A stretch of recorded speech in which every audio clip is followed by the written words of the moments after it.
meja pejabat atau teknokrat, kita harus datang tentunya membawa nilai, bukan sebuah cerita. Karena sebuah cerita tanpa ada sebuah fakta dan data itu hanyalah karangan semata.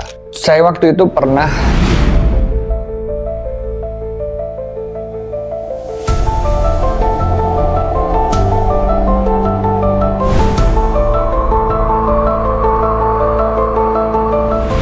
Kali ini kita akan membahas tentang topik yang seringkali teman-teman bicarakan. Bahkan kalau misal kita scroll di Instagram account, kita scroll di TikTok, teman-teman pasti banyak sekali yang membicarakan tentang networking. Namun kali ini saya akan membahas tentang extreme networking.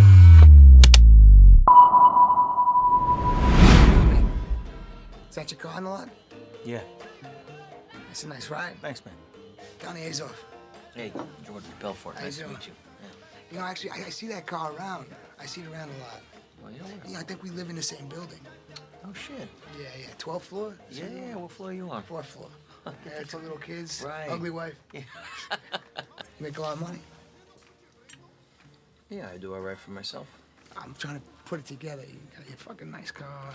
We live in the same building. I'm not understand how much money you make.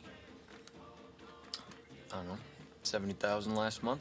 Get the fuck out of here. I'm serious. Oke, dari video tadi yang kita sempat lihat ya, kita tahu bahwa betapa pentingnya networking itu. Bahkan memang kalau misal dianggap bahwa networking itu adalah hal yang nggak terlalu penting, saya besar dari networking. Saya juga harus mengakui bahwa sampai hari ini saya tetap butuh juga networking.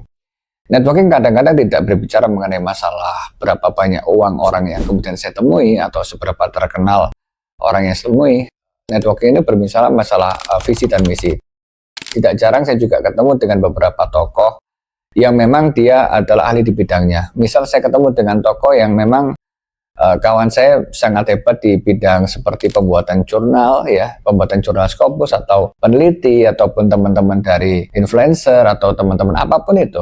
Jadi bagi kami networking itu sangat penting sekali. Kemarin saya beberapa saat yang lalu kita ketemu dengan Tehun ya, kita juga sempat ngobrol, kita sempat banyak sharing-sharing lah tentang apa yang terjadi di dalam dunia medsos saat ini karena mereka pasti lebih paham ya daripada saya. Saya juga ketemu dengan DJ Panda, di mana DJ Panda juga termasuk salah satu DJ yang sekarang lagi viral ya. Kita membahas tentang musik ya, ada juga Alex Mob kemarin kebetulan dia bawa ke tempat saya. Jadi memang sepenting itu networking. Karena kalau misal kita hari ini bicara, kita fire aja kita bicara bahwa CV itu udah tergantikan dengan hasil karya. Memang CV penting, tapi memang saya akan tetap melihat seseorang itu dari karya apa yang dia lakukan ketika ada di perusahaan sebelumnya. Ataupun kemudian kalau misal dia belum bekerja, belum pernah bekerja, minimal kita lihat langsung hasil apa yang telah dia lakukan.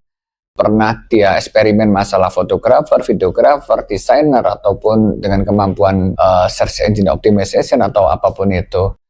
Dan bahkan sekarang kalau misalnya kita ngomong billboard itu sudah tergantikan juga dengan endorsement. Teman-teman kalau misal lihat sekarang, tren endorse ini sekarang sangat naik sekali ya dibandingkan dengan dulu. Meskipun sekarang ini eranya udah era Clippers, eranya sekarang juga sudah kita berbicara tentang eranya udah di TikTok live ya. Banyak sekali sekarang aktivitas live, sekarang aktivitas live ini menurut saya lebih realistis. Karena terkonversi langsung dengan pendapatan.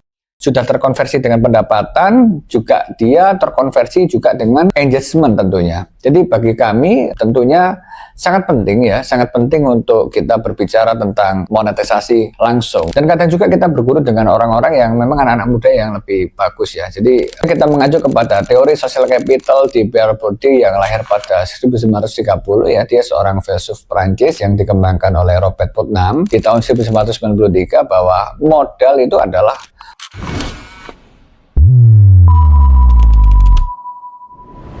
tentunya ini adalah suatu modal. Jadi kawan-kawan sekarang ini jangan dikit-dikit kita berbicara tentang uang. Itu penting memang, saya percaya. Cuma kata-kata yang sering dilontarkan oleh kawan-kawan sekalian adalah kalau misal Mas Tom sudah seperti ini kan beda dengan saya. Kalau saya kan memang orangnya kan dengan keterbatasan finansial ya. Semua juga berawal dari orang yang nggak berpunya, itu banyak sekali yang hebat-hebat. Jadi tidak kita berbicara hanya tentang capital yang ada sekarang ya. Dan kalau mau duduk di meja konglomerat, meja pejabat atau teknokrat, kita harus datang tentunya membawa nilai, bukan sebuah cerita. Karena sebuah cerita tanpa ada sebuah fakta dan data itu hanyalah karangan semata. Saya waktu itu pernah di tahun 2020 ya, waktu itu era COVID, kita bikin Promptonpreneur namanya ya, kumpulan para kawan-kawan yang waktu itu memang di era COVID rata-rata bersepeda karena kegiatan memang benar-benar tidak terlalu banyak ya, yang dimana kita sempat ngobrol-ngobrol, kumpul-kumpul sama pengusaha semua, karena Brompton waktu itu harganya 45 juta sampai 100 juta, bahkan lebih ya. Dimana waktu itu tentunya saya kenapa membuat klub tersebut, karena saya pikir kita harus berkumpul dengan orang-orang yang hebat, dan memang gabut banget waktu itu, gak ada kerjaan banget ya, semuanya tutup, restoran tutup, terus toko tutup, semuanya tutup ya. Saya pikir waktu itu kita yang harus lakukan hanyalah menjaga kesehatan, karena pas waktu era COVID-19 itu berat sekali, banyak juga teman-teman kita juga yang kemudian meninggal dan sebagainya macam. Jadi ketika saya bikin klub Brompton itu juga waktu itu kita juga sempat saya bikin namanya Fast Car Foundation waktu itu. Jadi kita bikin klub supercar, yang dimana klub supercar tersebut kita juga berbagi ya, berbagi sembako, berbagi, bahkan kita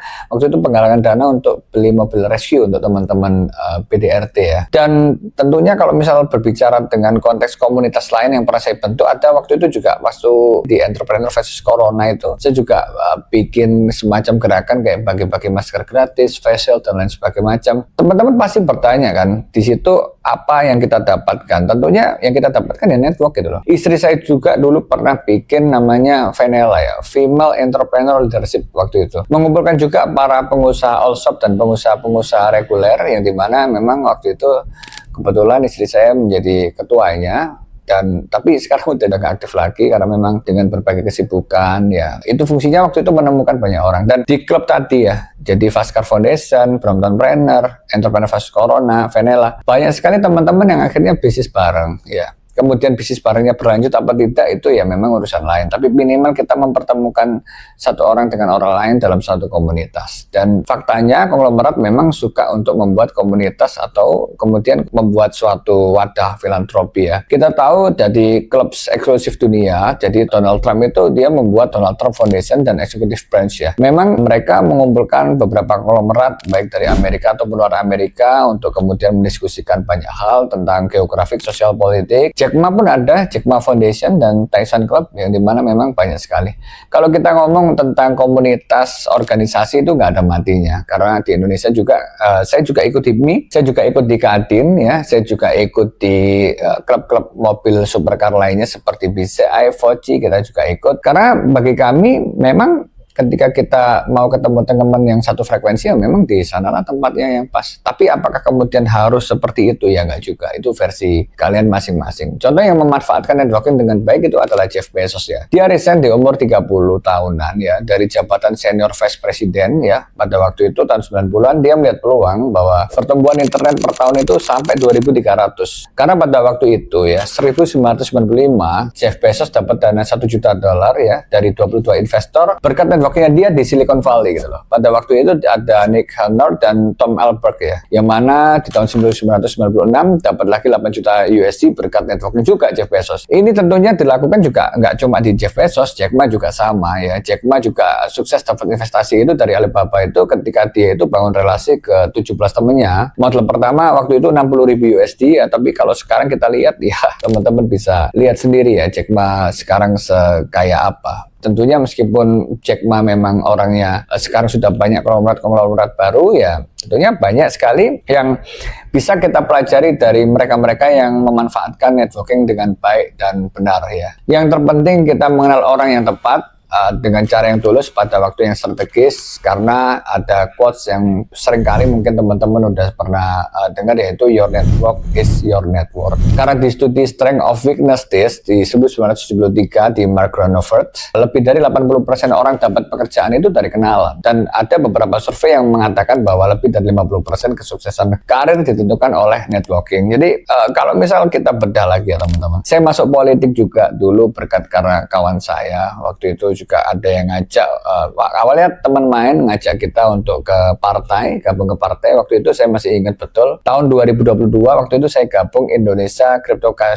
Cryptocurrency Association ya, ICCA, di mana waktu di ICCA saya itu waktu itu ketemu ada beberapa tokoh lah politikus yang ada di sana, ya di mana itu menggugah saya untuk ternyata pejabat juga mendapatkan kursi khusus ketika diundang di dalam acara-acara organisasi atau asosiasi. Jadi ketemu orang itu mudah, tapi ketemu orang yang tepat di waktu yang tepat, di momen yang tepat, itu yang memang harus kalian gali dan harus kalian cari. Karena momentum itu nggak datang kedua kali, ketiga kali ya. Terkadang momentum itu dapat cuma sekali ya. Banyak orang kaya baru dari properti, banyak orang kaya baru dari fashion, banyak orang kaya baru dari kripto. Ya, itu memang hoki gitu loh, hoki dan kerja keras. Tentunya kalau misal kita ngomong hoki nggak juga, pasti mereka juga kerja keras untuk membangun itu semua. Jadi mereka-mereka ini rata-rata kan memang sudah belajar dulu. Ketika sudah belajar, habis itu ketemu dengan orang yang tepat, ya sudah, boom, jadilah sebuah super networking ataupun extreme networking. Itulah kenapa Soreva hadir ya. Karena bagi saya Soreva ini pengen untuk kita ini mempertemukan antara pengusaha dan antara influencer ataupun artis ataupun para teknokrat atau para politisi yang dimana memang tujuannya ya tentu kita bisa berkolaborasi atau berbisnis bareng. Makanya saya bikin video-video kayak gini juga. Pada akhirnya saya juga akan mengajak teman-teman ke Soreva ya di klub ini. Jadi ketentuannya seperti apa nanti kita akan sampaikan di dalam grup ya, yang dimana nanti kita akan mengakomodir teman-teman memang yang berkepentingan. Tentunya banyak sekali teman di luar sana adalah pengusaha tapi tidak bisa mempromosikan dengan baik dan benar. Ada juga para pejabat mungkin yang mau belajar berbisnis tapi mereka ada keterbatasan.